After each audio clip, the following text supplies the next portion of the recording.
এটা হলো ধান গাছ। এর থেকে যে চাল উৎপন্ন হয় তা মানুষ গ্রহণ করেন। আর এটা কি? এ হলো জংলি ঘাস। একবার ভেবে দেখুন, যদি এই জংলি ঘাস ধান গাছের আশেপাশে থাকে তাহলে কি হবে? ধান উৎপন্ন হতে পারবে? তা উৎকৃষ্ট হতে পারবে? আমরা কি তা গ্রহণ করতে পারবো? কখনোই নয়। এই জংলি ঘাস ধানকে নষ্ট করে দেবে, কিন্তু নিজে জীবিত থাকবে। এটাই হলো আজকের শিক্ষা। এই সংসারে যদি আপনি নীতির পথে চলতে চান, উচিত কর্ম করতে চান, সংসারকে সেবা করতে চান, তাহলে জংলি ঘাসের মতো ব্যক্তিদের থেকে সবসময় দূরে থাকতে হবে। সেই ব্যক্তি যারা দুর্নীতি এবং মিথ্যা দ্বারা পরিপূর্ণ, যাদের ব্যবহার অশুভ, যাদের অনেক অশুভ গুণ রয়েছে, তারা সঠিক নয়। সেই সকল ব্যক্তি যাদের চরিত্র অত্যন্ত দুষ্ট হয়, তারা হয় শুভ চরিত্রের ব্যক্তিকে একদম নষ্ট করে দেয়, নয় নিজের মতো বানিয়ে তোলে। তাই যদি আপনি নীতির পথে চলতে চান, এই সংসারের জন্য শুভ কর্ম করতে চান, তাহলে সেই সঙ্গ লাভ করুন যে সঙ্গ জ্ঞানে পরিপূর্ণ, যাদের মধ্যে অনেক গুণ আছে, যাদের থেকে প্রতিদিন কিছু শিখতে পারবেন। এমন ব্যক্তির সাথে জীবন অতিবাহিত করুন। দুরাচারীদের থেকে দূরে থাকুন। তবেই এই মন প্রসন্ন হয়ে বলবে, রাধা রাধা।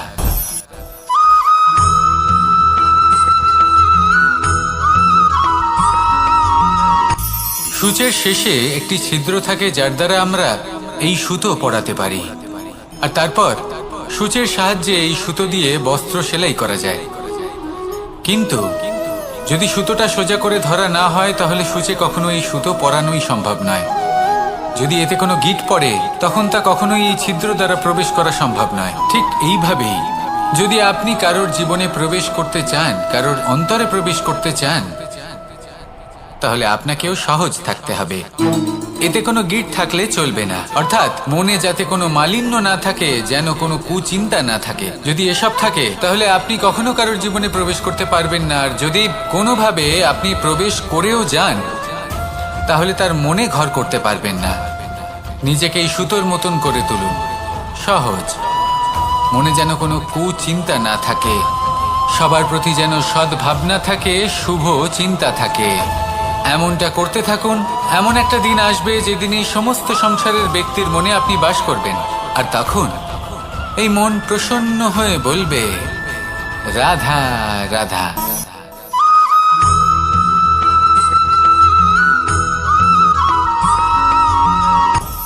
আপনি কখনো পর্বতের শিখরে উঠেছেন? আপনি দেখতে পাবেন পর্বতের পদতলে প্রচুর সুন্দর ফুল রয়েছে, সবুজ বনানী রয়েছে। যত আপনি ওপরে উঠতে থাকবেন, তত ফুল কমতে থাকবে, সবুজ বনানী কমতে থাকবে। আরো কিছুটা ওপরে উঠলে কাঁটা জাতীয় গাছ দেখতে পাবেন, শুকনো গাছ দেখতে পাবেন। আরো যদি ওপরে ওঠেন, তাহলে পাষাণ দেখতে পাবেন। আরো উপরে উঠলে হিমখণ্ড দেখতে পাবেন। এই যে পর্বত, তা মনুষ্য জীবনের সব থেকে উত্তম উদাহরণ। মানুষ যখন সাফল্যের শিখরে পৌঁছতে চান, মহানুভবতার শিখরে পৌঁছতে চান, পথে যত আস্তে আস্তে উপরে উঠতে থাকেন, ততই ভৌতিক বস্তু তার থেকে বিচ্ছিন্ন হতে থাকে।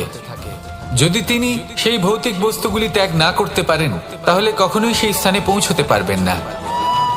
আর মানুষ যদি উচিত ত্যাগ করতে পারেন, পথে অগ্রসর হতে থাকেন, এগোতে থাকেন, তাহলে একদিন না একদিন তিনি মহানুভবতার, জ্ঞানের, সাফল্যের হিমের স্বাদ অবশ্যই লাভ করবেন। মনে রাখবেন, মানব জীবনে ত্যাগ হলো অত্যন্ত গুরুত্বপূর্ণ অংশ। আসুন আমার সাথে ভালোবেসে বলুন, রাধা রাধা।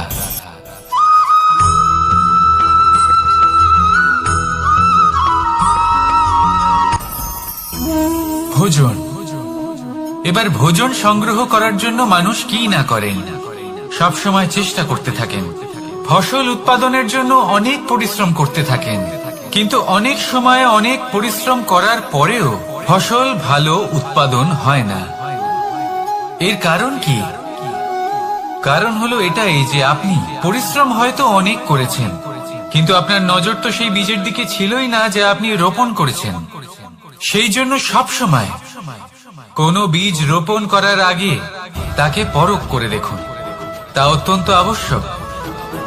আর সেইভাবেই যখনই কোনো কর্মের প্রশ্ন আসে, তাহলে সেখানে শুধুমাত্র পরিশ্রম যথেষ্ট নয়। সেই কাজের প্রতি আপনার কর্তব্য কি, আপনার উদ্দেশ্য কি, সেটা জানা হলো অত্যন্ত গুরুত্বপূর্ণ। তাই কর্ম করুন, কিন্তু সেই কর্মের প্রতি আপনার যা উদ্দেশ্য তার মাহাত্ম্য বুঝতে চেষ্টা করুন। তাহলে আসুন আমার সাথে ভালোবেসে বলুন, রাধা রাধা।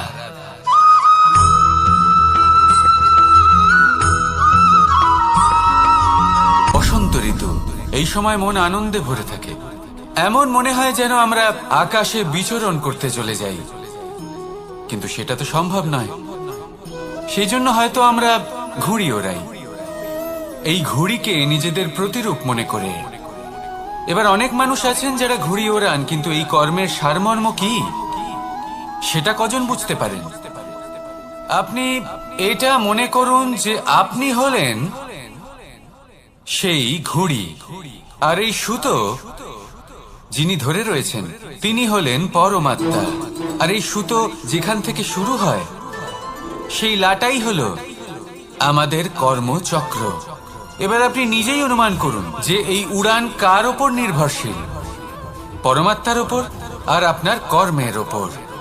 যদি পরমাত্মা আপনার হাত ধরে থাকেন, আপনার সাথে থাকেন, যদি আপনি শুভ কর্ম করতে থাকেন, আপনি এই আকাশে উড়তে থাকবেন। কিন্তু কোথাও কোথাও যদি পরমাত্মার সাথে এই বন্ধন ছিন্ন হয়, আপনার কর্মচক্র খারাপ হয়ে যায় বা থেমে যায়, তাহলে আপনার এই ঘুড়ি কেটে যাবে আর দূরে কোনো গাছের ডালে গিয়ে আটকে যাবে।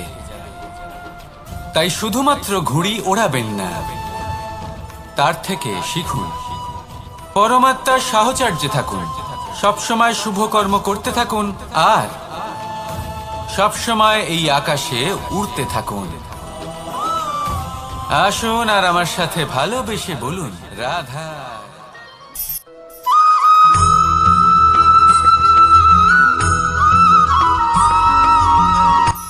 এই সংসারে সাফল্য লাভ করার জন্য জ্ঞানের প্রয়োজন হয়, পরিশ্রমের প্রয়োজন হয়, দৃঢ় নিষ্ঠার প্রয়োজন হয়, নিরন্তর চেষ্টা করা প্রয়োজনীয়। কিন্তু আরো কিছু আছে যা অত্যন্ত প্রয়োজনীয় এবং গুরুত্বপূর্ণ। তা হলো ভালো বন্ধু। তাদের থাকা অত্যন্ত প্রয়োজনীয়। যদি ভালো বন্ধু থাকে, তাহলে সময় এলে তারা ঢাল হয়ে আপনাকে সুরক্ষা করবেন। সময় এলে অস্ত্রের মতো শত্রুকে সংহারও করবেন।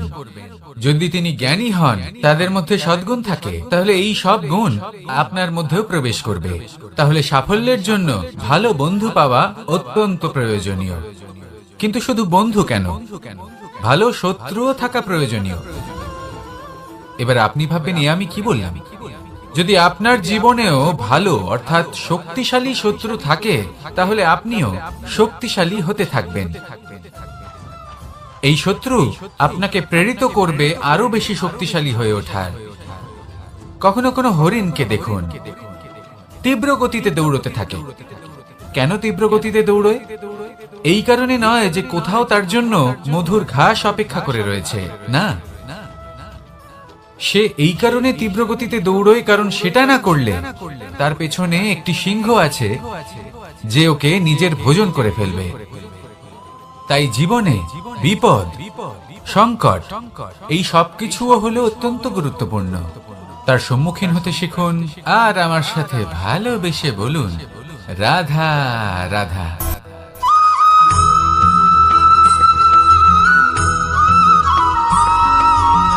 ভালো, শুধু ওনাদের কঠোর ব্যবহার দেখলে আমরা একটু ভয় পেয়ে যাই। এবার ওনাদের এই কঠোর ব্যবহার আমাদের ভালো না লাগলেও অত্যন্ত আবশ্যক, কারণ মাতার থেকে আমরা যে শক্তি লাভ করি তা যেন নিয়ন্ত্রণ হারিয়ে বিধ্বংসী না হয়ে ওঠে। আমরা যেন কোনো কুপথে না চলে যাই, আমরা কখনো যেন দোষ না করে ফেলি। শুধু সেই জন্য পিতা এবং গুরু একটু কঠোর হয়ে ওঠেন, এবং ওনাদের এই কঠোর আচরণ ভবিষ্যতে গিয়ে আমরা অবশ্যই বুঝতে পারি। জীবনে কিছু বছর আমরা এগিয়ে যাই আর তারপর আমরা বুঝতে পারি যে বাবা এবং গুরু আমাদের যথেষ্ট ভালোবাসতেন, কিন্তু ওনাদের ভালোবাসার বহিঃপ্রকাশ আলাদা। প্রয়োজনীয় হলো এটা দেখার, এটা বোঝার যে শুরু থেকে আমাদের প্রতি ওনাদের আচরণ কেমন ছিল। ওনাদের কঠোর হওয়ার পেছনে ওনাদের ভালোবাসাটা বোঝার চেষ্টা করুন, ওনাদের চিন্তাটা বোঝার চেষ্টা করুন, ওনাদের পথপ্রদর্শনের আড়ালে আপনার ভবিষ্যতের জন্য যে পরিকল্পনা ওনারা করেছেন সেটা বোঝার চেষ্টা করুন। তখন আপনারা বুঝতে পারবেন ওনাদের ভালোবাসাকে। আপনার মনের মধ্যে আপনা থেকেই ওনাদের প্রতি সম্মান জেগে উঠবে। নিজের পিতা এবং নিজের গুরু এই দুজনের প্রতি কৃতজ্ঞতা প্রকাশ করুন আর আমার সাথে ভালোবেসে বলুন, রাধা রাধা।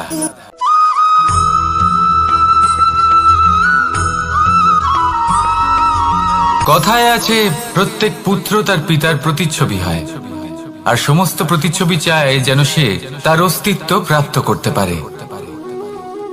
পুত্র চায় সে যেন তার পিতার মতো হয়, বা কখনো কখনো তার থেকেও শ্রেষ্ঠ হয়। সেটা কোনো অনুচিত ব্যাপার নয়। অনুচিত তখন হয় যখন পুত্র নিজের পিতার মতো হবার স্বপ্ন পূরণ করতে গিয়ে বা তার থেকেও শ্রেষ্ঠ হওয়ার স্বপ্ন পূরণে অনুচিত পথের আশ্রয় নেয়। কারণ তারপরে সে তার পিতার গুণগুলি আত্মসাৎ করতে চায় না। সে শুধুই এটা চায় যে সংসারের চোখে যেন আমি শ্রেষ্ঠ প্রমাণিত হই। এটা অনুচিত। সংসারে এমন অনেক মানুষ আছেন যারা এই কারণে শ্রেষ্ঠ হবার চেষ্টা করেন যাতে তার পরিবারের তার পিতার সম্মান বৃদ্ধি পায়। এমনও মানুষ থাকেন, আর এটাই হলো পার্থক্য উদ্দেশ্যের। মনে রাখবেন, যদি আপনার উদ্দেশ্য শুভ হয় তাহলে পথও শুভ হবে, যদি আপনার উদ্দেশ্য অশুভ হয় তাহলে পথও অশুভ হবে। তাহলে নিজের পিতার মতো হবার চেষ্টা অবশ্যই করুন, তার থেকেও শ্রেষ্ঠ হওয়ার চেষ্টা অবশ্যই করুন, কিন্তু মনে রাখবেন আপনার সংকল্প আর আপনার উদ্দেশ্য এই দুই শুভ হওয়া উচিত। তাহলে আসুন আর আমার সাথে ভালোবেসে বলুন, রাধা রাধা।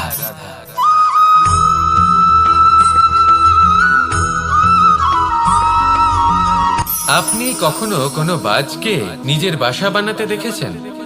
এই বাজ যখনই কোনো বাসা বানায় তখন উঁচু গাছের ডালে বা কোনো পর্বতের শিখরে বাসা বানায়, অনেক উচ্চতায়, আর সেখানে তার সন্তানও জন্মগ্রহণ করে। যখন এই সন্তানেরা জন্মায় তখন এই বাজ খুবই ভালোবেসে এবং খুব সাবধানে এদের পালন পোষণ করে। নিজের ঠোঁট দিয়ে তাদের ঠোঁটে খাবার পরিবেশন করে। কিন্তু যেই সেই সন্তানেরা হৃষ্টপুষ্ট হয়ে যায় এবং সেই কথা বাজ নিজে বুঝতে পেরে যায়, সেই বাজ নিজেই সেই বাসা ছিন্ন ভিন্ন করে দেয়। সেই সন্তান যাদের সবেমাত্র ডানা গজিয়েছে, কিভাবে উঠতে হয় তারা জানে না, সেই সন্তানগুলিকে উচ্চতা থেকে ঠেলে দেয়। সেই সন্তান প্রথমে ভয়ভীত হয়ে যায়। তারা সামনে মৃত্যুকে দেখতে পেয়ে ভয়ের কারণে তাদের ডানা ঝাপটাতে থাকে, আর সেই প্রক্রিয়াতেই সেই সন্তানগুলি উড়তে শুরু করে দেয়। এবার এই ঘটনায় আমরা কি শিক্ষা পেতে পারি? এটাই, যদি আপনি মাতা পিতা হন তাহলে নিজের সন্তানকে অবশ্যই স্নেহ করুন, কিন্তু তাদেরকে নিজের আঁচলের তলায় বেঁধে রাখবেন না। যদি আপনি চান আপনার সন্তান জীবনে উন্নতি করুক, তাহলে নিজের মুঠো থেকে তাদের স্বতন্ত্র করে দিন। এই সংসারে সংঘর্ষ করতে দিন। সেই সন্তান নিজেই বুঝতে পারবে যে জন্মের সময় পাওয়া ডানা কি করে ব্যবহার করতে হয়। আর আপনার চোখের সামনে আপনার সন্তান এই আকাশে উড়তে থাকবে। তাহলে আসুন আমার সাথে ভালোবেসে বলুন, রাধা রাধা।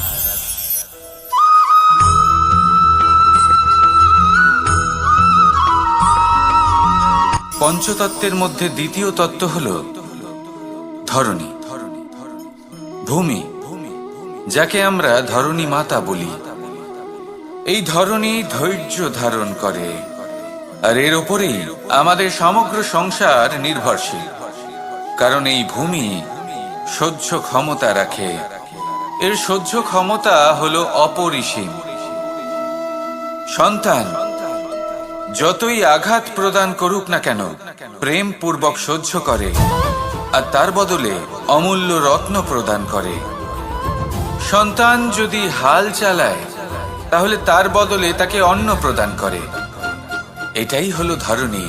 এবার এর থেকে আমরা কি শিক্ষা পেতে পারি? এটাই যে কারোর জন্য কিছু করা বা কাউকে কিছু দেওয়া মনে কোনো কামনা ছাড়াই। আর এই কথাটা বুঝে যান, যদি কারোর জন্য কামনা না রেখে বা কোনো পাওয়ার আশা না রেখে কারোর জন্য কিছু করেন বা কারোকে কিছু দেন, যদি এটা আপনি শিখতে পারেন তবে আপনি ভালোবাসতে শিখে গেছেন।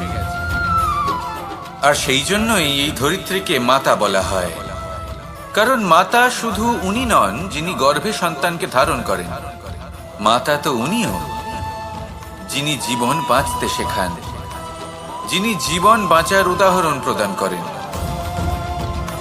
তাহলে ধরনীর থেকে এই নিঃস্বার্থ ভাব শিখুন, নিঃস্বার্থ ভালোবাসা শিখুন, আর এই ভালোবাসার সাথেই বলুন রাধা রাধা।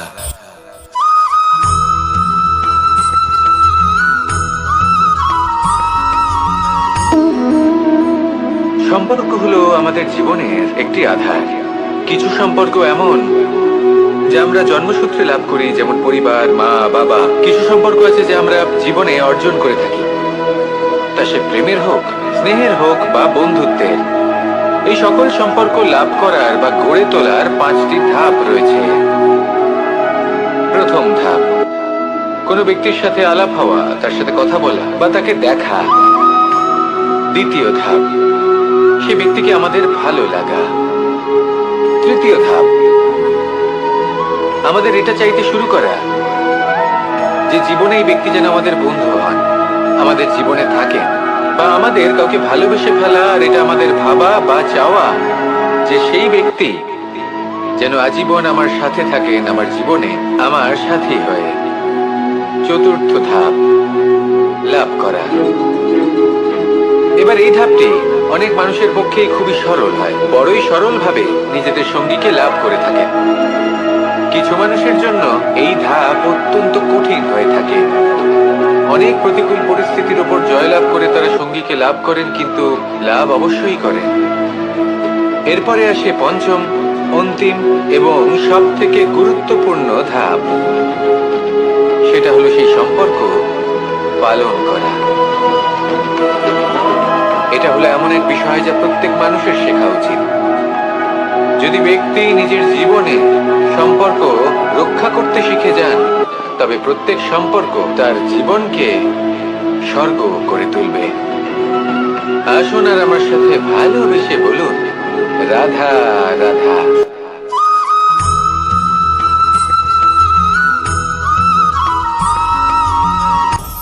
আপনি কখনো পর্বতের শিখরে উঠেছেন?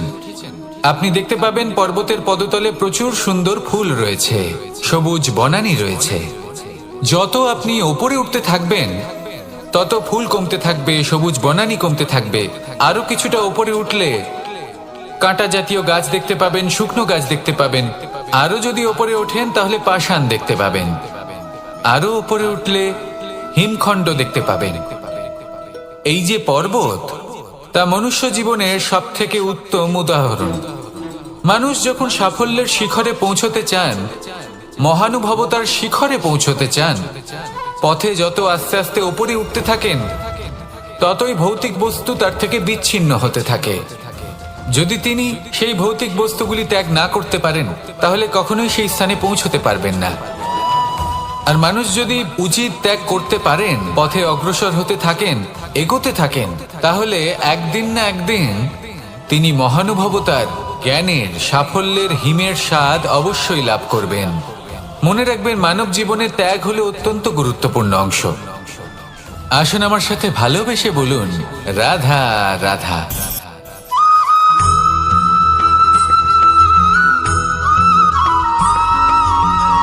মানুষের মানসিকতা এমন হয় যে সে যতটা করে আশা করে যে তার থেকে অনেক বেশি তার বদলে সে পাবে। দেখুন, সবকিছুই আপনার ভাবনা চিন্তার উপর নির্ভর করছে। আপনি যদি ফলের বিষয়ে ভেবে কর্ম করতে থাকেন, তাহলে সেটা অনুচিত। জীবনের আসল আনন্দ হলো নিজের কর্ম করতে থাকা, ফলের চিন্তা করা উচিত নয়। যদি আপনি এরকম ভাবেন যে আমি এতটা করছি, আমার এতটা পাওয়া উচিত, সেই ভাবনা অনুচিত। যদি আপনি সেবার মানসিকতা নিয়ে কর্ম করতে থাকেন, কর্মচক্রে প্রবাহিত হন, যদি আপনি এমন ভাবনা রাখেন যে আমি এতটা পাচ্ছি তাই এর থেকে অনেক বেশি আমি কর্ম করব, তাহলে নিশ্চিত রূপে আপনি যতটা করছেন তার থেকে অনেক বেশি আপনি পাবেন। আপনার আশার থেকে অনেক বেশি আপনি পাবেন। শুধু জীবনে অনেক বেশি কাজ করতে থাকুন, ফলের চিন্তা করবেন না। আর মনে রাখবেন, এই ভাবনাই সব থেকে বড় বীজ। কর্মের উপর বিশ্বাস রাখুন। জীবনে যা যা আপনি চান সবই সুখময় হবে। আসুন আর আমার সাথে ভালোবেসে বলুন, রাধা রাধা।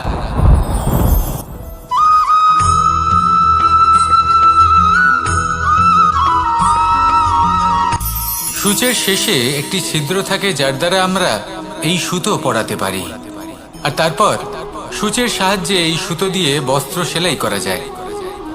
কিন্তু যদি সুতোটা সোজা করে ধরা না হয় তাহলে সূচে কখনো এই সুতো পরানোই সম্ভব নয়।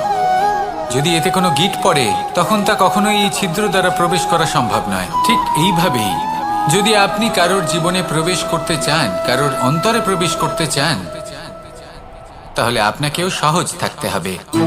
এতে কোনো গিঁট থাকলে চলবে না, অর্থাৎ মনে যাতে কোনো মালিন্য না থাকে, যেন কোনো কুচিন্তা না থাকে। যদি এসব থাকে তাহলে আপনি কখনো কারোর জীবনে প্রবেশ করতে পারবেন না। আর যদি কোনোভাবে আপনি প্রবেশ করেও যান তাহলে তার মনে ঘর করতে পারবেন না। নিজেকে এই সুতোর মতন করে তুলুন, সহজ। মনে যেন কোনো কুচিন্তা না থাকে, সবার প্রতি যেন সদ্ভাবনা থাকে, শুভ চিন্তা থাকে। এমনটা করতে থাকুন।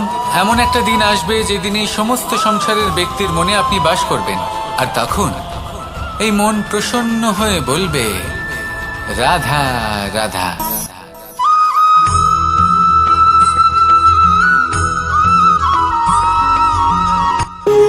যখন মানুষের মৃত্যু হয় তখন কি হয়? অনেক সংখ্যক মানুষ শোক পালন করতে চলে আসেন। যে ব্যক্তি মৃত্যু লাভ করেছেন তার অনেক বস্তু থাকে যেগুলো তার প্রিয়, যেগুলো তিনি ব্যবহার করেছেন। তার শয্যা, তার বস্ত্র, তার আভূষণ সবকিছু তার থেকে বিচ্ছিন্ন করা হয় এবং খালি হাতে তাকে শ্মশানের উদ্দেশ্যে রওনা করা হয়। আমি আপনাকে এই প্রশ্ন করতে চাই, আপনি এই সংসারে কি অর্জন করেছেন? ধন সম্পত্তি, বস্ত্র, আভূষণ, এই সব কিছু যে আপনি অর্জন করেছেন, আপনার মৃত্যুর পরে তা আপনার থেকে দূর হয়ে যাবে। এর উত্তর হলো একটাই, আপনার কর্ম। শুধু সেটাই আছে যা একান্ত আপনার, আর শুধু সেটাই এই সংসার থেকে চলে যাওয়ার পরেও সংসারেই জীবিত থাকবে। যদি আপনি দুষ্কর্ম করেন তাহলে এই সংসার আপনাকে একটি অনুচিত উদাহরণ হিসেবে মনে রাখবে যে এই ব্যক্তি খুব পাপী ছিল, অনুচিত কর্ম করতেন। যে পথে তিনি চলেছেন সেই পথে কারোর চলা উচিত নয়। সেখানেই যদি আপনি সৎকর্ম করেন তাহলে সংসার চিরকাল এটাই বলবে যে খুব ভালো মানুষ ছিলেন, সবাইকে ভালোবাসতেন, সবাইকে সাহায্য করতেন, আমার খুব প্রিয় মানুষ ছিলেন। এটাই হলো শ্রেষ্ঠ কর্ম। সেই জন্য জীবনে শুধুমাত্র ধন সম্পত্তি, আভূষণ এই সব অর্জন করতে গিয়ে নিজের মনোনিবেশ করবেন না। শ্রেষ্ঠ কর্ম করুন। সংসার থেকে চলে যাওয়ার পরেও এই কর্মই এই সংসারে আপনাকে জীবিত রাখবে। আসুন আমার সাথে ভালোবেসে বলুন, রাধা রাধা।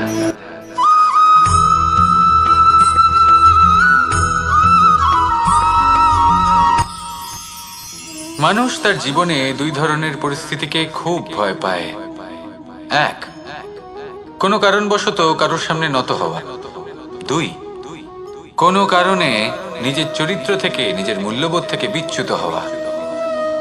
এবার কেন হয় এরকম যে কথায় কথায় কারোর সামনে নত হতে হয়? কেন বারংবার নিজের চরিত্র থেকে চ্যুত হতে হয়? এরকম কেন হয়? এটা তখনই হয় যখন আমাদের শিক্ষা এবং মূল্যবোধের অভাব থাকে। যদি মানুষের মধ্যে প্রকৃত শিক্ষা থাকে তাহলে এই সংসারে কোনো সময় এবং কারোর সামনেই নত হওয়ার কোনো প্রয়োজন নেই।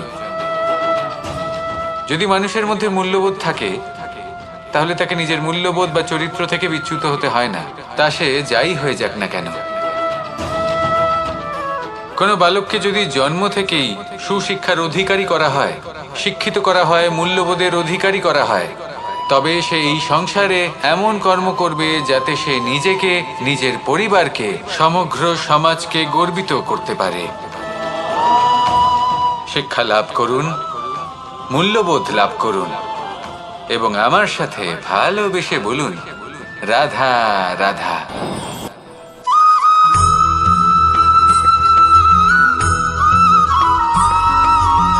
কথায় আছে যে এমন কোনো অক্ষর নেই যার দ্বারা কোনো মন্ত্র হয় না, এমন কোনো বনস্পতি নেই যা নিজেই একটা ঔষধি নয়, পৃথিবীর এমন কোনো ব্যক্তি নেই যার মধ্যে কোনো যোগ্যতা থাকে না। শুধু প্রয়োজন হলো যে ব্যক্তিকে আমরা খুঁজে চলেছি তাকে সঠিকভাবে চিনে নেওয়া। যদি তার যোগ্যতা, তার বিশেষত্ব আমরা বুঝতেই না পারি, তাহলে আর লাভ কি রইল? এই সংসারে এমন অনেক ব্যক্তি রয়েছেন যারা ছোট ছোট অসফলতার কারণে আপনাকে এটা বলে দেবে যে আপনি কোনো কাজের নন, আপনি হলেন মূর্খ, আপনি কিছুই করতে পারবেন না। এইসব কথায় কখনোই বিশ্বাস করবেন না, কারণ আপনি এবং প্রত্যেকটি জীব এই পরমাত্মা এবং এই প্রকৃতির সৃষ্টি, যা অত্যন্ত বিশেষ। যদি আপনাকে উদাহরণ দিই তাহলে একদিকে আছে তরোয়াল, একটা বড় লম্বা তরোয়াল যার দ্বারা যুদ্ধ করা যায়, জয়লাভ করা যায়। আর অন্যদিকে রয়েছে একটা ছোট্ট সূচ, কিন্তু যে কাজ একটা ছোট্ট সূচ করতে পারে তা একটা তরোয়াল দ্বারা সম্ভব নয়। এর অর্থ হলো এটাই যে প্রত্যেকটা রচনা অত্যন্ত অমূল্য এবং অত্যন্ত বিশেষ হয়। তাহলে বিশ্বাস রাখুন যে আপনি অত্যন্ত বিশেষ একজন, আর প্রেমের সাথে বলুন, রাধা রাধা।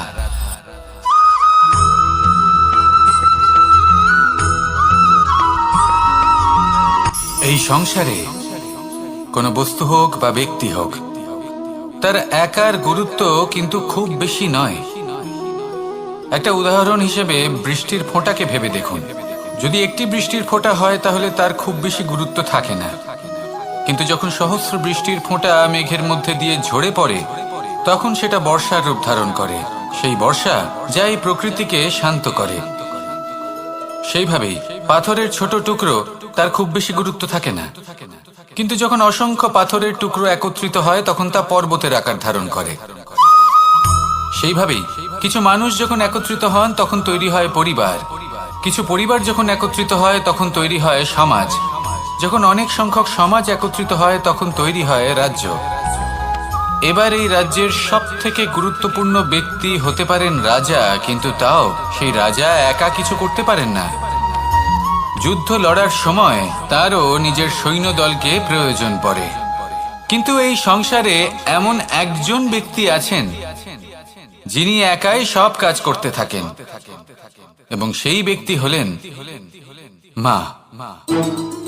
আমাদের জীবনে একজন পিতার ভূমিকা কিন্তু নিঃসন্দেহে অমূল্য, কিন্তু আমাদের সকলের জীবনে যে ভূমিকা একজন মায়ের তা অন্য কারোর থাকে না। একজন মা একাই সন্তানকে বড় করতে পারেন, সংস্কারী করে তুলতে পারেন, তার জন্য পরিশ্রম করেন। আর এত কিছু কাজ করার পরেও তার কাজের জন্য তিনি প্রশংসা অবশ্য পান না। উল্টে যদি সেই সন্তান অনুচিত পথে চালিত হয়, অনুচিত কর্ম করে, তখন সেই মাকেই অপবাদের পাত্র হয়ে উঠতে হয়। আমাদের জীবনে মায়ের যোগদান কতটা সেটা বুঝুন। আপনাকে বড় করে তোলার জন্য উনি কতটা পরিশ্রম করেছেন সেটা বুঝুন। আজ থেকে, এখন থেকে, এই মুহূর্ত থেকে মাকে সম্মান করতে শিখুন। যখন সময় পাবেন, যখন সুযোগ হবে, তখন তার প্রশংসা করুন, ওনারও ভালো লাগবে। আর মায়ের এই মমতার জন্য, তার এই ভূমিকার জন্য আসুন সবাই মিলে আমরা তাকে প্রণাম করি,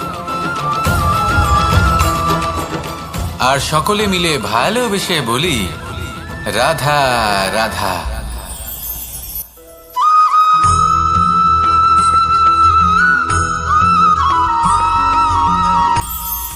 এটা হলো ধান গাছ। এর থেকে যে চাল উৎপন্ন হয় তা মানুষ গ্রহণ করেন। আর এটা কি? এ হলো জংলি ঘাস। একবার ভেবে দেখুন, যদি এই জংলি ঘাস ধান গাছের আশেপাশে থাকে তাহলে কি হবে? ধান উৎপন্ন হতে পারবে? তা উৎকৃষ্ট হতে পারবে? আমরা কি তা গ্রহণ করতে পারবো? কখনোই নয়। এই জংলি ঘাস ধানকে নষ্ট করে দেবে, কিন্তু নিজে জীবিত থাকবে। এটাই হলো আজকের শিক্ষা। এই সংসারে যদি আপনি নীতির পথে চলতে চান, উচিত কর্ম করতে চান, সংসারকে সেবা করতে চান, তাহলে জংলি ঘাসের মতো ব্যক্তিদের থেকে সবসময় দূরে থাকতে হবে। সেই ব্যক্তি যারা দুর্নীতি এবং মিথ্যা দ্বারা পরিপূর্ণ, যাদের ব্যবহার অশুভ, যাদের অনেক অশুভ গুণ রয়েছে, তারা সঠিক নয়। সেই সকল ব্যক্তি যাদের চরিত্র অত্যন্ত দুষ্ট হয়, তারা হয় শুভ চরিত্রের ব্যক্তিকে একদম নষ্ট করে দেয়, নয় নিজের মতো বানিয়ে তোলে। তাই যদি আপনি নীতির পথে চলতে চান, এই সংসারের জন্য শুভ কর্ম করতে চান, তাহলে সেই সঙ্গ লাভ করুন যে সঙ্গ জ্ঞানে পরিপূর্ণ, যাদের মধ্যে অনেক গুণ আছে, যাদের থেকে প্রতিদিন কিছু শিখতে পারবেন। এমন ব্যক্তির সাথে জীবন অতিবাহিত করুন, দুরাচারীদের থেকে দূরে থাকুন। তবেই এই মন প্রসন্ন হয়ে বলবে, রাধা রাধা।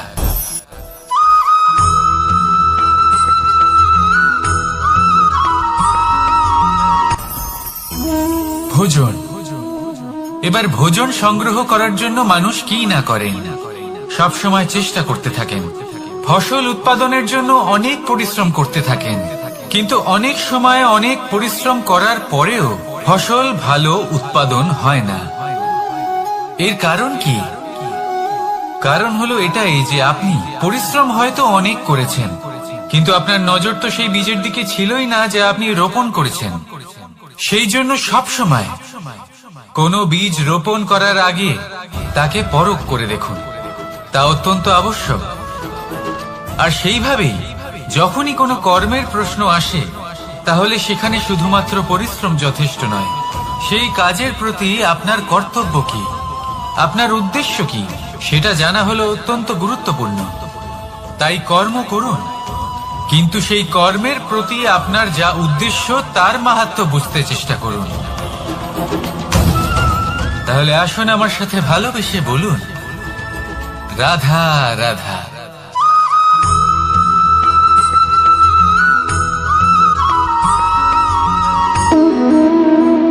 সম্পর্ক হলো আমাদের জীবনের একটি আধার। কিছু সম্পর্ক এমন যা আমরা জন্মসূত্রে লাভ করি, যেমন পরিবার, মা, বাবা। কিছু সম্পর্ক আছে যা আমরা জীবনে অর্জন করে থাকি, তা সে প্রেমের হোক, স্নেহের হোক বা বন্ধুত্বের। এই সকল সম্পর্ক লাভ করার বা গড়ে তোলার 5টি ধাপ রয়েছে। প্রথম ধাপ, কোনো ব্যক্তির সাথে আলাপ হওয়া, তার সাথে কথা বলা বা তাকে দেখা। দ্বিতীয় ধাপ, সে ব্যক্তিকে আমাদের ভালো লাগা। তৃতীয় ধাপ, আমাদের এটা চাইতে শুরু করা যে জীবনে এই ব্যক্তি যেন আমাদের বন্ধু হন, আমাদের জীবনে থাকেন, বা আমাদের কাউকে ভালোবেসে ফেলা। আর এটা আমাদের ভাবা বা চাওয়া যে সেই ব্যক্তি যেন আজীবন আমার সাথে থাকেন, আমার জীবনে আমার সাথী হয়ে। চতুর্থ ধাপ, লাভ করা। এবার এই ধাপটি অনেক মানুষের পক্ষেই খুবই সরল হয়, বড়ই সরল ভাবে নিজেদের সঙ্গীকে লাভ করে থাকেন। কিছু মানুষের জন্য এই ধাপ অত্যন্ত কঠিন হয়ে থাকে। অনেক প্রতিকূল পরিস্থিতির উপর জয়লাভ করে তারা সঙ্গীকে লাভ করেন, কিন্তু লাভ অবশ্যই করেন। এরপরে আসে পঞ্চম, অন্তিম এবং সব থেকে গুরুত্বপূর্ণ ধাপ। সেটা হলো সেই সম্পর্ক পালন করা। এটা হলো এমন এক বিষয় যা প্রত্যেক মানুষের শেখা উচিত। যদি ব্যক্তি নিজের জীবনে সম্পর্ক রক্ষা করতে শিখে যান, তবে প্রত্যেক সম্পর্ক তার জীবনকে স্বর্গ করে তুলবে। আসুন আর আমার সাথে ভালোবেসে বলুন, রাধা রাধা।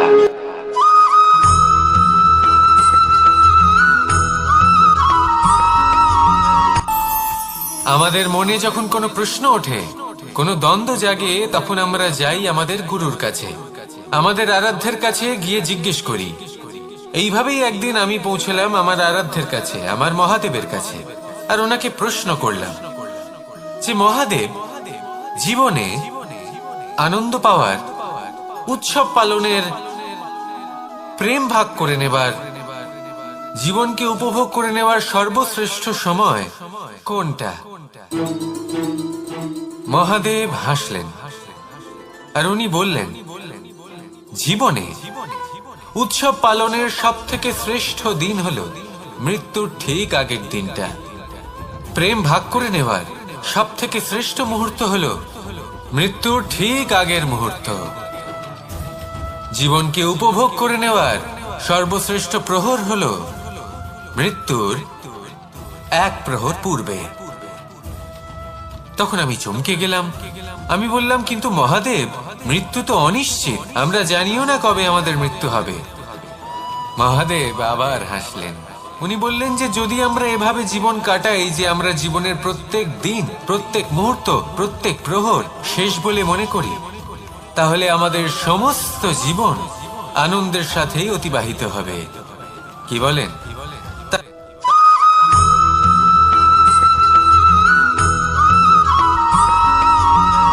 এই সংসারে কোনো বস্তু হোক বা ব্যক্তি হোক, তার একার গুরুত্ব কিন্তু খুব বেশি নয়। একটা উদাহরণ হিসেবে বৃষ্টির ফোঁটাকে ভেবে দেখুন। যদি একটি বৃষ্টির ফোঁটা হয় তাহলে তার খুব বেশি গুরুত্ব থাকে না, কিন্তু যখন সহস্র বৃষ্টির ফোঁটা মেঘের মধ্যে দিয়ে ঝরে পড়ে, তখন সেটা বর্ষার রূপ ধারণ করে। সেই বর্ষা যা এই প্রকৃতিকে শান্ত করে। সেইভাবেই পাথরের ছোট টুকরো, তার খুব বেশি গুরুত্ব থাকে না, কিন্তু যখন অসংখ্য পাথরের টুকরো একত্রিত হয় তখন তা পর্বতের আকার ধারণ করে। সেইভাবেই কিছু মানুষ যখন একত্রিত হন তখন তৈরি হয় পরিবার, কিছু পরিবার যখন একত্রিত হয় তখন তৈরি হয় সমাজ, যখন অনেক সংখ্যক সমাজ একত্রিত হয় তখন তৈরি হয় রাজ্য। এবার এই রাজ্যের সব থেকে গুরুত্বপূর্ণ ব্যক্তি হতে পারেন রাজা, কিন্তু তাও সেই রাজা একা কিছু করতে পারেন না। যুদ্ধ লড়ার সময় তারও নিজের সৈন্যদলকে প্রয়োজন পড়ে। কিন্তু এই সংসারে এমন একজন ব্যক্তি আছেন যিনি একাই সব কাজ করতে থাকেন, এবং সেই ব্যক্তি হলেন মা। আমাদের জীবনে একজন পিতার ভূমিকা কিন্তু নিঃসন্দেহে অমূল্য, কিন্তু আমাদের সকলের জীবনে যে ভূমিকা একজন মায়ের তা অন্য কারোর থাকে না। একজন মা একাই সন্তানকে বড় করতে পারেন, সংস্কারী করে তুলতে পারেন, তার জন্য পরিশ্রম করেন। আর এত কিছু কাজ করার পরেও তার কাজের জন্য তিনি প্রশংসা অবশ্য পান না। উল্টে যদি সেই সন্তান অনুচিত পথে চালিত হয়, অনুচিত কর্ম করে, তখন সেই মাকেই অপবাদের পাত্র হয়ে উঠতে হয়। আমাদের জীবনে মায়ের যোগদান কতটা সেটা বুঝুন। আপনাকে বড় করে তোলার জন্য উনি কতটা পরিশ্রম করেছেন সেটা বুঝুন। আজ থেকে, এখন থেকে, এই মুহূর্ত থেকে মাকে সম্মান করতে শিখুন। যখন সময় পাবেন, যখন সুযোগ হবে, তখন তার প্রশংসা করুন, ওনারও ভালো লাগবে। আর মায়ের এই মমতার জন্য, তার এই ভূমিকার জন্য আসুন সবাই মিলে আমরা তাকে প্রণাম করি, আর সকলে মিলে ভালোবেসে বলি, রাধা রাধা।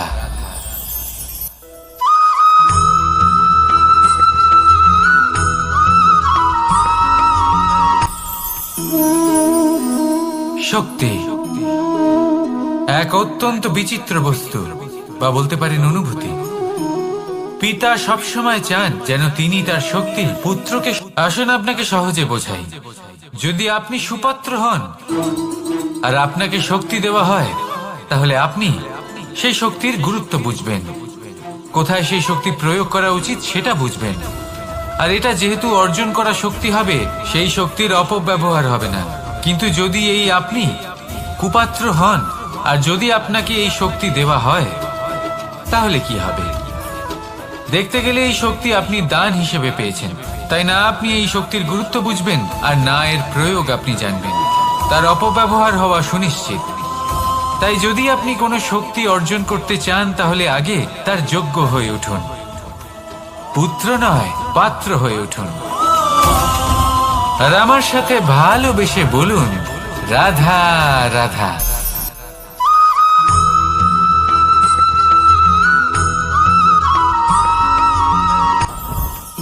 জীবনে কিছু শেখা অত্যন্ত গুরুত্বপূর্ণ। এবার কি কি শিখতে হবে সেই সব শেখানোর জন্য অনেক শিক্ষক রয়েছেন, কিন্তু কি শিখবেন না আর কি করবেন না এটা আমাদের নিজের অভিজ্ঞতা দিয়ে শিখতে হয়। কিন্তু তার মানে এটা নয় যে যদি আপনাকে শিখতে হয় যে আগুনের তাপ কতটা, আপনাকে আগুনের মধ্যে হাত দিতে হবে। না, অন্য কারোর অভিজ্ঞতা দ্বারাও শিখতে পারেন। প্রশ্ন শুধুমাত্র একটাই যে আপনি কি শিখতে চান নাকি চান না। যদি আপনি এটাই ভাবেন যে আমি শুধুই নিজের অভিজ্ঞতা দ্বারাই শিখতে চাই, তাহলে জীবনকাল ছোট মনে হবে, অনেক কিছুই শিখতে পারবেন না। তাই নিজের সাথে সাথে বড়দের অভিজ্ঞতার দ্বারাও শেখা শুরু করে দিন। এই সংসারের অভিজ্ঞতা দ্বারা শিখতে শুরু করে দিন। আর এটা নিশ্চিত রূপে শেখা আবশ্যক যে কখন কি করবেন না, কোথায় থামতে হবে আর কোথায় থামবেন না। তাহলে আসুন আর আমার সাথে ভালোবেসে বলুন, রাধা রাধা।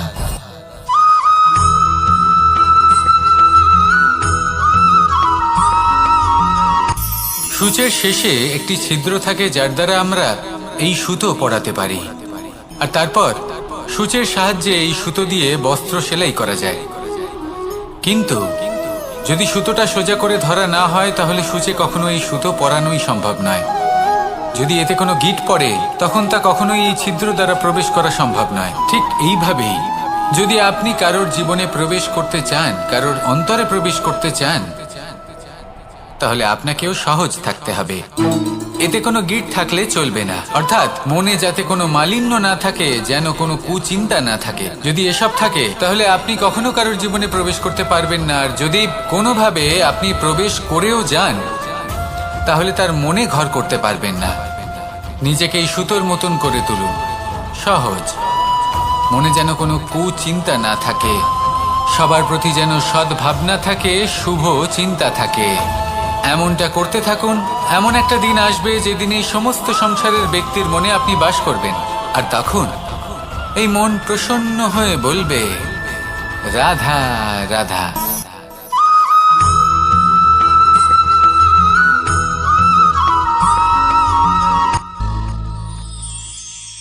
শিশিরের বিন্দু পাতার ওপর পড়ে আর তার গায়ে লেগে থাকে। পাতা তাকে শুষে নিতে পারে না, আর শেষ পর্যন্ত সে ঝরে পড়ে যায়। অন্যদিকে রয়েছে মেঘ এবং চাতক। এদের মধ্যে অনেক দূরত্ব থাকে। মেঘ থাকে আকাশে আর চাতক থাকে ধরিত্রীতে। কিন্তু যখন এই মেঘ থেকে বৃষ্টি ঝরে পড়ে, এই চাতক কিন্তু সেই জলই পান করে, নয়তো সে তৃষ্ণার্ত থেকে যায়। এবার অন্যদিকে দেখলাম শিশির বিন্দু আর পাতার এই সম্পর্ক। এরা খুব কাছাকাছি থাকে, ঘনিষ্ঠও থাকে। অন্যদিকে রয়েছে মেঘ এবং চাতকের সম্পর্ক, যাদের মধ্যে অনেক দূরত্ব থাকা সত্ত্বেও তারা খুব ঘনিষ্ঠ, তাই না? এই সারমর্ম খুব সরল। এই নৈকট্য, এই দূরত্ব, তা আপনার সম্পর্কে প্রভাব কিছুতেই ফেলতে পারে না। এই নৈকট্য, এই দূরত্ব, এইসব হলো শুধুমাত্র মনের ব্যাপার। কখনো আপনি অনুভব করেছেন আপনি কারোর থেকে অনেক অনেক দূরে আছেন, অনেক দূরে আছেন, তাও সেই ব্যক্তির প্রতি আপনি টান অনুভব করেন। সেখানে আপনি কারোর সাথে প্রত্যেক দিন অতিবাহিত করেন, সমস্ত জীবন অতিবাহিত করেন, সব থেকে বেশি সময় তার সাথে অতিবাহিত করেন, তাও তার প্রতি সেই টান অনুভব করেন না। এই সংকেত হলো মনের দূরত্বের। তাহলে মনের এই দূরত্ব দূর করুন আর আমার সাথে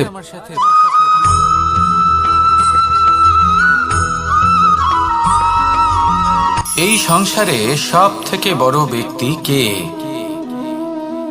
আপনি বলবেন এই কেমন ধরনের প্রশ্ন, কিন্তু এটা হলো সব থেকে উচিত প্রশ্ন। কেউ এর উত্তর দেবে যে সেই মহাপ্রতাপী রাজা, তিনি হলেন সব থেকে বড় ব্যক্তি। সেই বড় রাজনীতিবিদ, তিনিই সব থেকে বড় ব্যক্তি।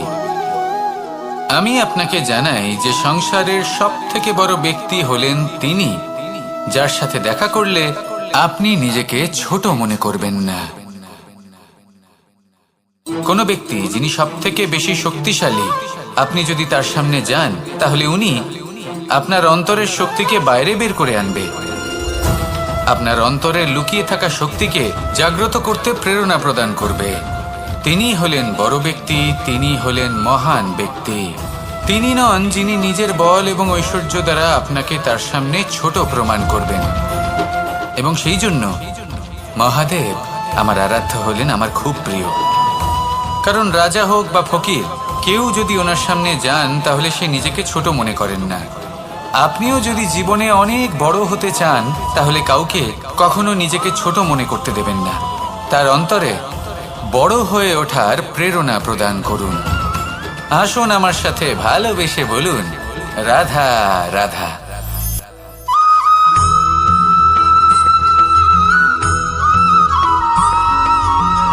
যখন আমরা কোনো বনে প্রবেশ করি তখন এই সবুজ ঘাস দেখে, এই কোমল ঘাস দেখে আমাদের মন প্রফুল্ল হয়ে ওঠে। ভিন্ন ভিন্ন প্রজাতির ফুল, ভিন্ন ভিন্ন রঙের ফুল দেখে এই মন আনন্দে ভরে ওঠে। এখানে শিশুরা আনন্দ লাভ করে, বড়রা ভোজন গ্রহণ করেন, কথাবার্তা বলেন, হাঁটাহাঁটি করে বেড়ান।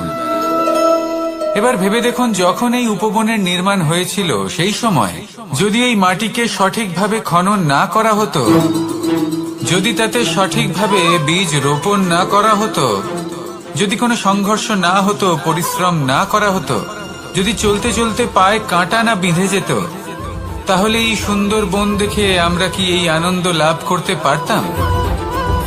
কখনোই নয়। ধরুন কোনো নদীর তটে সুন্দর একটি বন আছে, সেই বনের আনন্দ লাভ করতে গেলে আপনাকে সেই নদী পার করতেই হবে। যদি সুখের নদীর কাছে পৌঁছতে চান তাহলে তটে যে কাঁটা রয়েছে সেগুলোর সাথে সংঘর্ষ করতেই হবে। এই সংসারে যদি আপনি সুখ লাভ করতে চান তাহলে সুখ লাভের এই যাত্রা শুরু করতে হবে সংঘর্ষ দ্বারা। তাহলে সংঘর্ষকে স্বাগত জানান, এর পেছনেই সুখ রয়েছে যা আপনার জন্য অপেক্ষা করছে। এবার হাসুন আর আমার সাথে ভালোবেসে বলুন, রাধা রাধা।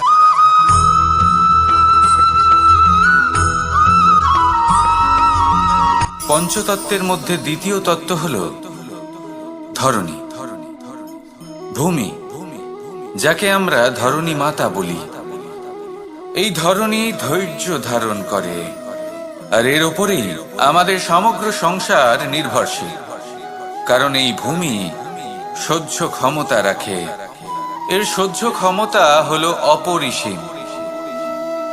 সন্তান যতই আঘাত প্রদান করুক না কেন, প্রেম পূর্বক সহ্য করে, আর তার বদলে অমূল্য রত্ন প্রদান করে।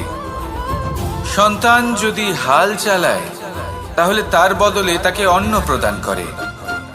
এটাই হলো ধরণী। এবার এর থেকে আমরা কি শিক্ষা পেতে পারি? এটাই যে কারোর জন্য কিছু করা বা কাউকে কিছু দেওয়া মনে কোনো কামনা ছাড়াই। আর এই কথাটা বুঝে যান, যদি কারোর জন্য কামনা না রেখে বা কোনো পাওয়ার আশা না রেখে কারোর জন্য কিছু করেন বা কারোকে কিছু দেন, যদি এটা আপনি শিখতে পারেন তবে আপনি ভালোবাসতে শিখে গেছেন। আর সেই জন্যই এই ধরিত্রীকে মাতা বলা হয়। কারণ মাতা শুধু উনি নন যিনি গর্ভে সন্তানকে ধারণ করেন, মাতা তো উনিও যিনি জীবন বাঁচতে শেখান, যিনি জীবন বাঁচার উদাহরণ প্রদান করেন।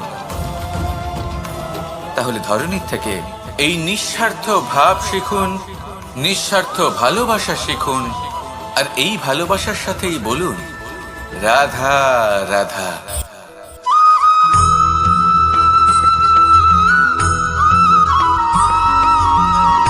কথায় আছে, অন্ধকারে প্রদীপ প্রজ্বলিত করলে চতুর্দিক আলোকিত হয়। কিন্তু যদি এই প্রদীপ আমি সূর্যের আলোর সম্মুখে সকালবেলায় প্রজ্বলিত করে রেখে দিই তাহলে কি হবে? আপনি বলবেন যে এটা করে তো কোনো লাভই হলো না। সূর্যের প্রকাশের সামনে এই প্রদীপ আসলে কিছুই নয়। এবার এই চিন্তা ভাবনা প্রত্যেক দিন করতে হবে, আর একটা অমূল্য শিক্ষা পেতে হবে। মনে করুন যে আপনি মহাপুরুষের সামনে বসে আছেন, কোনো মহাজ্ঞানীর সামনে।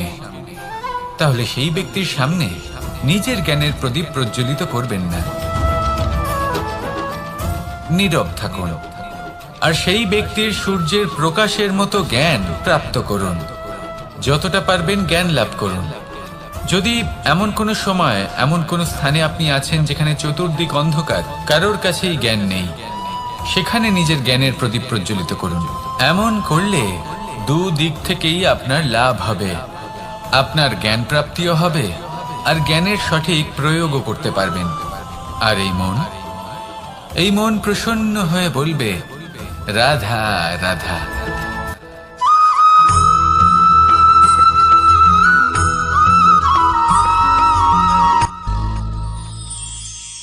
শিশিরের বিন্দু পাতার ওপর পড়ে আর তার গায়ে লেগে থাকে। পাতা তাকে শুষে নিতে পারে না, আর শেষ পর্যন্ত সে ঝরে পড়ে যায়। অন্যদিকে রয়েছে মেঘ এবং চাতক। এদের মধ্যে অনেক দূরত্ব থাকে। মেঘ থাকে আকাশে আর চাতক থাকে ধরিত্রীতে। কিন্তু যখন এই মেঘ থেকে বৃষ্টি ঝরে পড়ে, এই চাতক কিন্তু সেই জলই পান করে, নয়তো সে তৃষ্ণার্ত থেকে যায়। এবার অন্যদিকে দেখলাম শিশির বিন্দু আর পাতার এই সম্পর্ক। এরা খুব কাছাকাছি থাকে, ঘনিষ্ঠও থাকে। অন্যদিকে রয়েছে মেঘ এবং চাতকের সম্পর্ক, যাদের মধ্যে অনেক দূরত্ব থাকা সত্ত্বেও তারা খুব ঘনিষ্ঠ, তাই না? এই সারমর্ম খুব সরল। এই নৈকট্য, এই দূরত্ব, তা আপনার সম্পর্কে প্রভাব কিছুতেই ফেলতে পারে না। এই নৈকট্য, এই দূরত্ব, এইসব হলো শুধুমাত্র মনের ব্যাপার। কখনো আপনি অনুভব করেছেন আপনি কারোর থেকে অনেক অনেক দূরে আছেন, অনেক দূরে আছেন, তাও সেই ব্যক্তির প্রতি আপনি টান অনুভব করেন। সেখানে আপনি কারোর সাথে প্রত্যেক দিন অতিবাহিত করেন, সমস্ত জীবন অতিবাহিত করেন, সব থেকে বেশি সময় তার সাথে অতিবাহিত করেন, তাও তার প্রতি সেই টান অনুভব করেন না। এই সংকেত হলো মনের দূরত্বের। তাহলে মনের এই দূরত্ব দূর করুন আর আমার সাথে।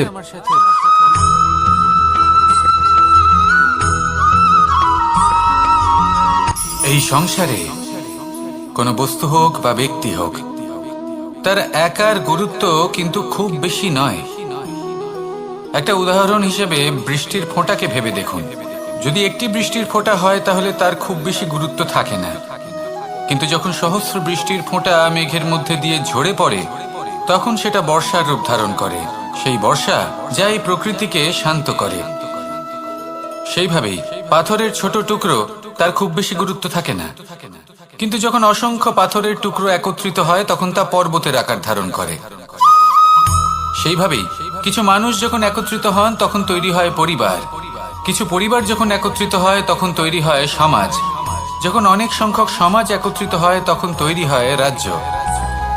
এবার এই রাজ্যের সব থেকে গুরুত্বপূর্ণ ব্যক্তি হতে পারেন রাজা, কিন্তু তাও সেই রাজা একা কিছু করতে পারেন না।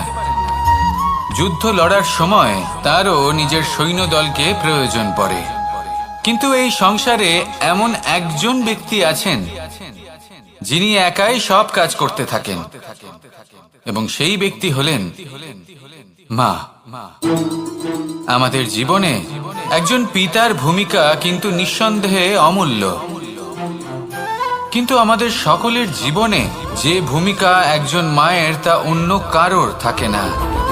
একজন মা একাই সন্তানকে বড় করতে পারেন, সংস্কারী করে তুলতে পারেন, তার জন্য পরিশ্রম করেন। আর এত কিছু কাজ করার পরেও তার কাজের জন্য তিনি প্রশংসা অবশ্য পান না। উল্টে যদি সেই সন্তান অনুচিত পথে চালিত হয়, অনুচিত কর্ম করে, তখন সেই মাকেই অপবাদের পাত্র হয়ে উঠতে হয়। আমাদের জীবনে মায়ের যোগদান কতটা সেটা বুঝুন। আপনাকে বড় করে তোলার জন্য উনি কতটা পরিশ্রম করেছেন সেটা বুঝুন। আজ থেকে, এখন থেকে, এই মুহূর্ত থেকে মাকে সম্মান করতে শিখুন। যখন সময় পাবেন, যখন সুযোগ হবে, তখন তার প্রশংসা করুন। ওনারও ভালো লাগবে। আর মায়ের এই মমতার জন্য, তার এই ভূমিকার জন্য আসুন সবাই মিলে আমরা তাকে প্রণাম করি আর সকলে মিলে ভালোবেসে বলি, রাধা রাধা।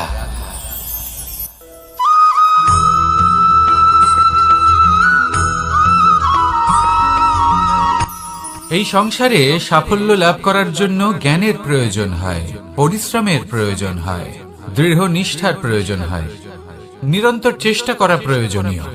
কিন্তু আরো কিছু আছে যা অত্যন্ত প্রয়োজনীয় এবং গুরুত্বপূর্ণ। তা হলো ভালো বন্ধু। তাদের থাকা অত্যন্ত প্রয়োজনীয়। যদি ভালো বন্ধু থাকে তাহলে সময় এলে তারা ঢাল হয়ে আপনাকে সুরক্ষা করবেন। সময় এলে অস্ত্রের মতো শত্রুকে সংহারও করবেন। যদি তিনি জ্ঞানী হন, তাদের মধ্যে সদ্গুণ থাকে, তাহলে এই সব গুণ আপনার মধ্যেও প্রবেশ করবে। তাহলে সাফল্যের জন্য ভালো বন্ধু পাওয়া অত্যন্ত প্রয়োজনীয়। কিন্তু শুধু বন্ধু কেন, ভালো শত্রুও থাকা প্রয়োজনীয়। এবার আপনি ভাববেন, আমি কি বললাম? যদি আপনার জীবনেও ভালো অর্থাৎ শক্তিশালী শত্রু থাকে, তাহলে আপনিও শক্তিশালী হতে থাকবেন। এই শত্রু আপনাকে প্রেরিত করবে আরো বেশি শক্তিশালী হয়ে ওঠার। কখনো কোনো হরিণকে দেখুন, তীব্র গতিতে দৌড়তে থাকে। কেন তীব্র গতিতে দৌড়য়? এই কারণে নয় যে কোথাও তার জন্য মধুর ঘাস অপেক্ষা করে রয়েছে, না। সে এই কারণে তীব্র গতিতে দৌড়য় কারণ সেটা না করলে তার পেছনে একটি সিংহ আছে যে ওকে নিজের ভোজন করে ফেলবে। তাই জীবনে বিপদ, সংকট, এই সবকিছুও হলো অত্যন্ত গুরুত্বপূর্ণ। তার সম্মুখীন হতে শিখুন আর আমার সাথে ভালোবেসে বলুন, রাধা রাধা।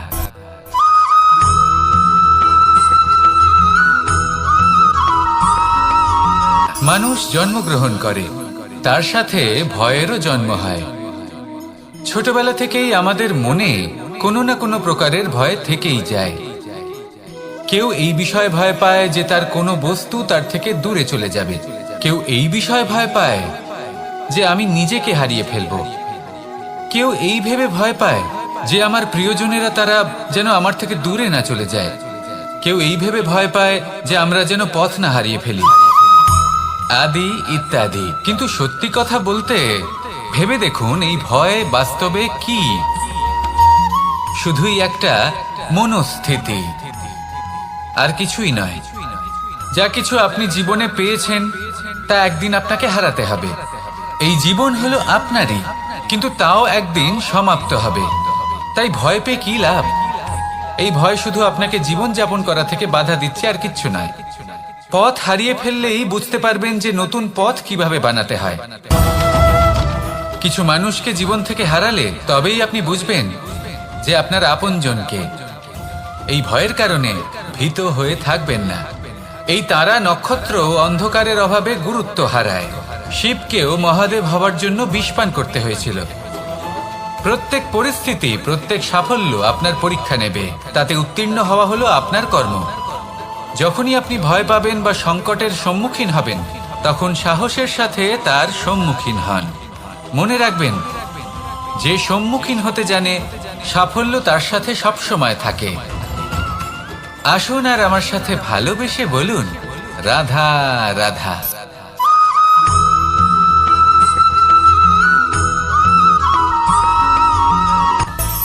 মানুষের মধ্যে একটা বিচিত্র প্রবৃত্তি থাকে। অন্য সকলের বিষয়ে, তাদের জীবনের বিষয়ে, তাদের ব্যক্তিত্বের বিষয়ে, তাদের ভবিষ্যতের বিষয়ে অনুমান করা। এটা হলো অনুচিত। কারোর অতীতকালকে দেখে লোকে ভবিষ্যৎ বলে দিতে পারেন, বর্তমানকে দেখে ভবিষ্যতের বিষয়ে অনুমান করে ফেলেন। উদাহরণ দিতে হলে বলবো, কোনো দাসকে দেখুন, ওকে দেখে লোকে বলে যে ওর ভবিষ্যৎ সেটাই হতে পারে, অনুমান করে ফেলেন। আর এই রাজাকে দেখুন, উনি তো কত সুখী হবেন, উনি তো জগতের সব থেকে অধিক সুখী মানুষ, কত সুখ সুবিধা আছে ওনার কাছে, ধারণা করে ফেলেন। তবে সত্য তো এটাই যে কারোর ব্যক্তিত্বের বিষয়ে, তাদের ভবিষ্যতের বিষয়ে আপনি পূর্ণ সত্য কখনোই বলতে পারবেন না, শুধু অনুমান করতে পারবেন। আর এই অনুমান করে সত্যি কোনো লাভ হয় না। কারণ এই কাল সেটা হলো অত্যন্ত শক্তিশালী। কালো থেকে কালোতর কয়লাকেও হিরেতে পরিণত করতে পারে। অনেক বড় বড় রাজাকেও বিদূষক বানিয়ে ফেলতে পারে এক মুহূর্তেই। তাহলে আপনি অনুমান করে কি লাভ? কি পেলেন অনুমান করে? সেই জন্য কারোর বিষয়ে কোনো অনুমান করবেন না, তার ভবিষ্যতের বিষয়ে অনুমান করতে যাবেন না, কারোর বিষয়ে কোনো ধারণা করে নেবেন না। কিছু করতে হলে ভালোবাসুন, সবার মধ্যে ভালোবাসা ছড়ান, সবার মধ্যে ধন্যাত্মক ভাব ছড়ান। এই মন প্রসন্ন হয়ে বলবে রাধা রাধা।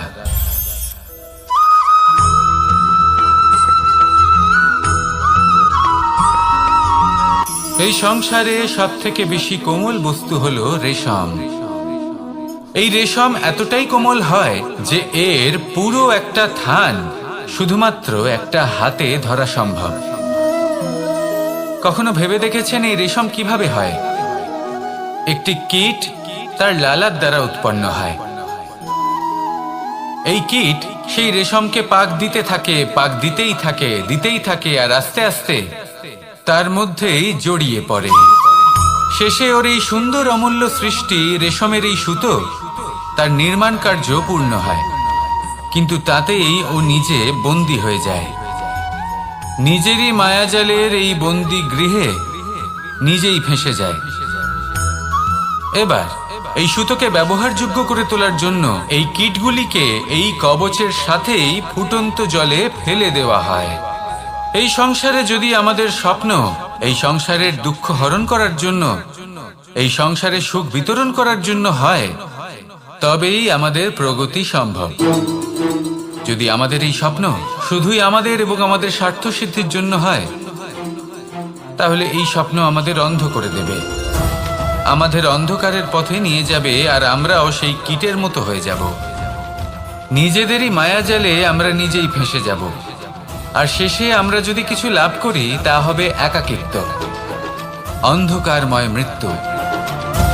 তাই স্বপ্ন অবশ্যই দেখুন, কিন্তু এমন ভাবে স্বপ্ন দেখবেন না যে তার এই বন্দিগৃহে আপনি নিজেই ফেঁসে গেলেন। স্বপ্ন দেখুন পরোপকারে।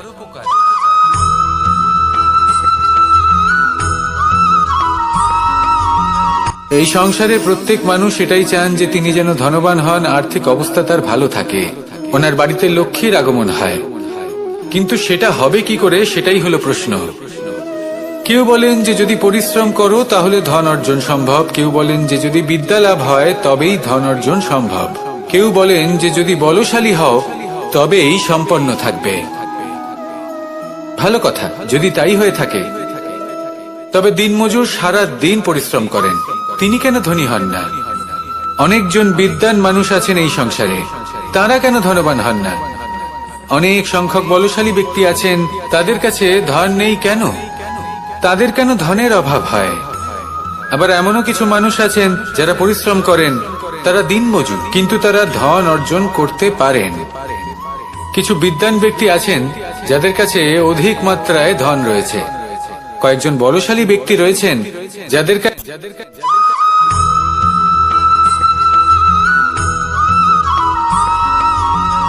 পিতা আর পুত্রের সম্পর্ক অত্যন্ত মধুর হয়ে থাকে। পিতা স্বপ্ন দেখেন, তাকে পূর্ণ করার সকল সম্ভাব্য চেষ্টা করেন, কিন্তু তাও অনেক সময় ওনার স্বপ্ন অপূর্ণ থেকে যায়। তখন পিতা ভাবেন যে স্বপ্ন উনি পূর্ণ করতে পারেননি, ওনার সন্তান তা অবশ্যই পূরণ করবে। যে স্থানে উনি কখনো পৌঁছতে পারেননি, সেই স্থানে ওনার পুত্র অবশ্যই পৌঁছবে। পিতা নিজের সন্তানের ভবিষ্যৎ নিয়ে সেই স্বপ্ন দেখেন, আর যখন সেই সন্তান সামনে এগোতে থাকে তখন তার দুঃখ হয় না, বরং গর্ব হয়।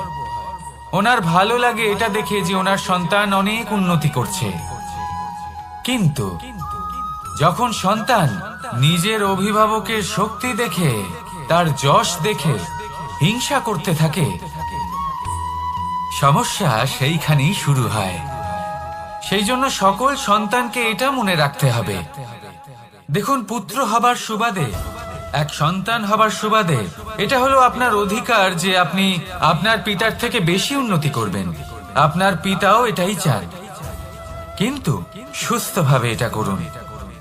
একটা রেখা টেনে নিন যাতে আপনি তাতে এগোতে পারেন আর আপনার পিতার তাতে গর্ববোধ হয়, আর সেই বিষয়ে দুঃখ না হয় যে আমার সন্তান আমাকেই ছোট করার চেষ্টা করছে। ইতিহাস